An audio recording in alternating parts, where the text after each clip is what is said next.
তুই লন্ডন থেকে ফিরছিস, তোর ড্যাডিকে খবর না দিয়ে আমাকে খবর দিলি কেন? সারপ্রাইজ, আই মিন ড্যাডিকে চমকে দেওয়ার জন্য। Understand my friend?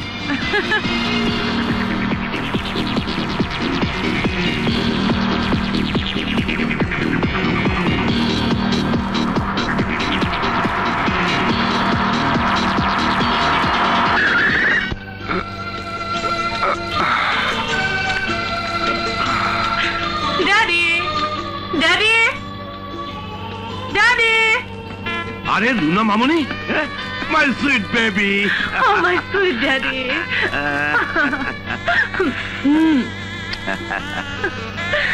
তা মামনি, উইদাউট নোটিসে বিদেশ থেকে চলে এলি? তোমাকে সারপ্রাইজ দেওয়ার জন্য। ড্যাডি, লোকটা কে?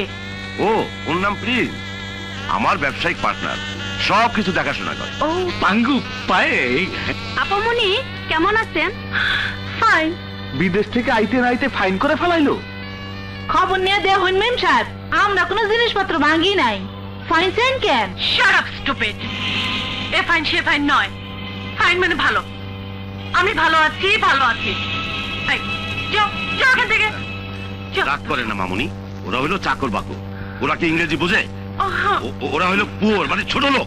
মা জননী, মা জননী, রুনা মামুনি কেমন আছেন মা? আজ ফেলে তুমি এখানে এসেছো কেন? হুজুর, 5 বছর পর মা জননী দেশে ফিরেছেন, তাই। তাহলে তোমার কি? যাও যাও, বাগানে গিয়ে পানি ছিটাও। ঠিক, ঠিক আছে, ঠিক আছে। চল মা, উপরে চল। হ্যাঁ, কি ব্যাপার গফুর ভাই, কাঁদছো কেন? সাহেবের মেয়ে বিদেশ থেকে এসেছে, আজ তো খুশির দিন। মনে করো সেই খুশিতেই আনন্দ অশ্রু ঝরে পড়ছে। সেই ছোট্ট রুনা মামুনি আজ বড় হয়েছে, বিদেশ থেকে এসেছে। চোখে তো দেখতে পাই না, একটু কথা বলতে গিয়েছিলাম, কিন্তু ওরা আমাকে তাড়িয়ে দিল। তোমার দুঃখ আমি বুঝতে পেরেছি গফুর ভাই। জানো না আমরা গরিব আর ওরা ধনী। ধনী আর গরিব, তুমি ঠিকই বলেছ। ওরা ধনী আর আমরা গরিব।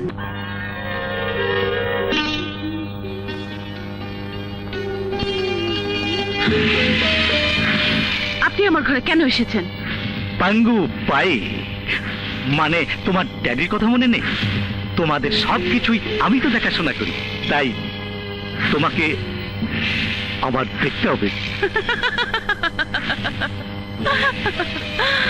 আমার বডিগার্ড হতে চান? আমার কোনো বডিগার্ডের দরকার নেই। Understand? Yes, I understand. Abdul, Gafur Malik. জি মামুনি, এদিকে।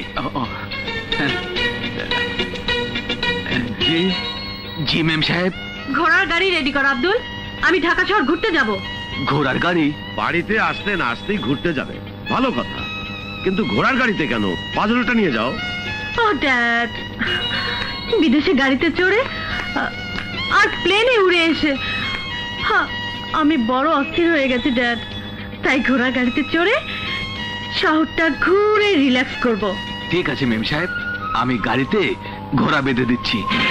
না, কোনো ঘোড়া গাড়ি টানবে না, গাড়ি টানবে তুমি আর গফুর মালিক।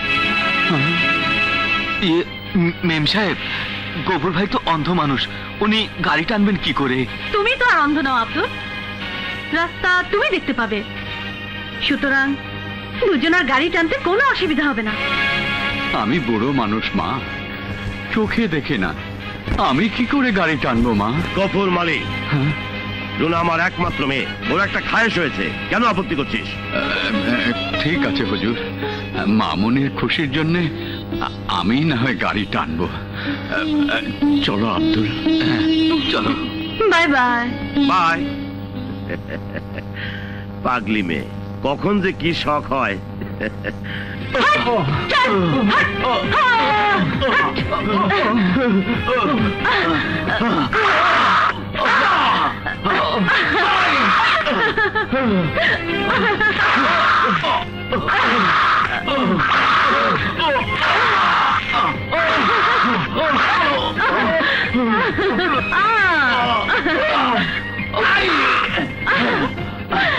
আরে জোরে চল, থেমে গেলি কেন? চল, থামলি কেন?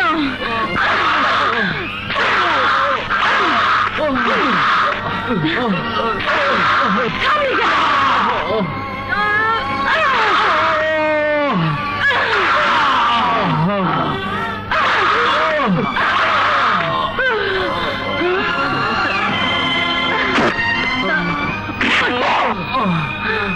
কেন গাড়ি টানতে পারছিস না বল?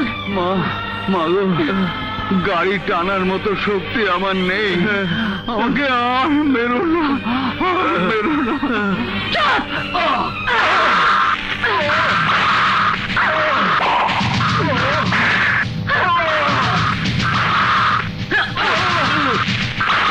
তোর পিঠের চামড়া দিয়ে আমি জুতো বানাবো।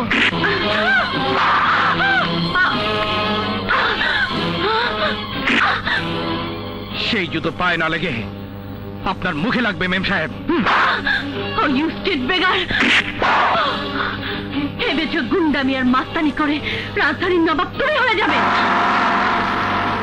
ঐশ্বর্য আর প্রাচুর্যের কারণে আপনাদের মতো মানুষেরা পশু হয়ে যায়, আর সেই স্বভাব আপনাকে ভুলে যেতে হবে।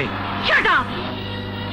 জানো তুমি কার সাথে কথা বলছো? কত বড় প্রভাবশালী কোটিপতির মেয়ে হন না কেন, এই সভ্য সমাজে মানুষ দিয়ে ঘোড়ার গাড়ি টানিয়ে চাবুক রাগাতে তাকে রক্তাক্ত বানিয়ে হাতিম বর্বর যুগের ইতিহাসকে আপনি হার মানিয়েছেন। আপনার শাস্তি কি হওয়া উচিত আপনি জানেন? আইনত তোমারই কঠিন শাস্তি হওয়া উচিত, কারণ আমাদের বেতনভুক্ত কর্মচারী দিয়ে গাড়ি টানায়, নয়তো তার ঘাড়ে চড়ে ঘুরে বেড়ায়। সেটা আমার ব্যক্তিগত ব্যাপার। তাই না? হ্যাঁ হ্যাঁ তাই। রাস্তার একটা স্কাউন্ডার যখন আমাকে অপমান করেছে, তোদেরকে এবার গাড়ি টানতেই হবে। টান! আর বেশি বাড়াবাড়ি করলে এই গাড়ি আপনাকে টানতে হবে, আর ওরা হবে আপনার passenger. Well well, I will see you. মনে রেখো, আমি উত্তরার দৌলত খানের একমাত্র মেয়ে রুনা।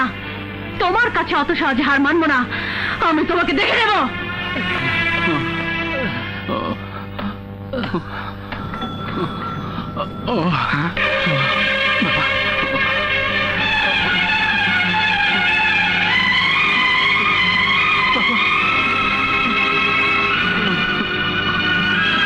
বাবা, তুমি এখানে?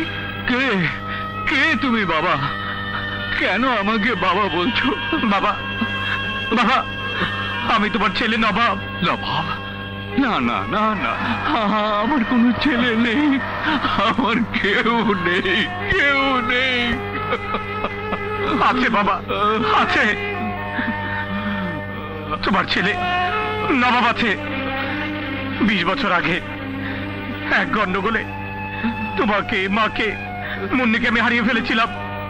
বলো বাবা, মা, মুন্নি ওরা কোথায়, কেমন আছে? না না না, তুমি ভুল করছো। আমি তোমার কেউ না, আমি তোমার কেউ না। তুমি আমাকে না চিনলেও আমি তোমাকে ঠিকই চিনতে পেরেছি। আমি তোমাকে এভাবে ছাড়বো না, কিছুদিন না, কিছুদিন না। তুমি কি করছো? Daddy, daddy! আরে মামনি, এভাবে চিৎকার করে ডাকছো কেন? কি হয়েছে? ফিরে আসলে কেন? তোমার ওই অন্ধমালি গাড়ি টানতে পারেনি। গাড়ি টানতে পারেনি? হ্যাঁ ড্যাড, ওই অন্ধ শয়তান তার পিঠের চামড়া আমি চাবুক দিয়ে তুলে নিচ্ছিলাম। ভেরি গুড, ঠিক করেছিস। তা না হলে কি আমার মেয়ে? তোকেই তো রাখতে হবে এই দৌলত খানের নাম। কিন্তু কিন্তু রাস্তার এক স্কাউন্ডার আমাকে অপমান করেছে। কার এত বড় দুঃসাহস দৌলত খানের মেয়েকে অপমান করে? উপযুক্ত শাস্তি ওকে পেতেই হবে। হ্যাঁ ড্যাড, আমি ওর নাম নিশানা মুছে ফেলতে চাই।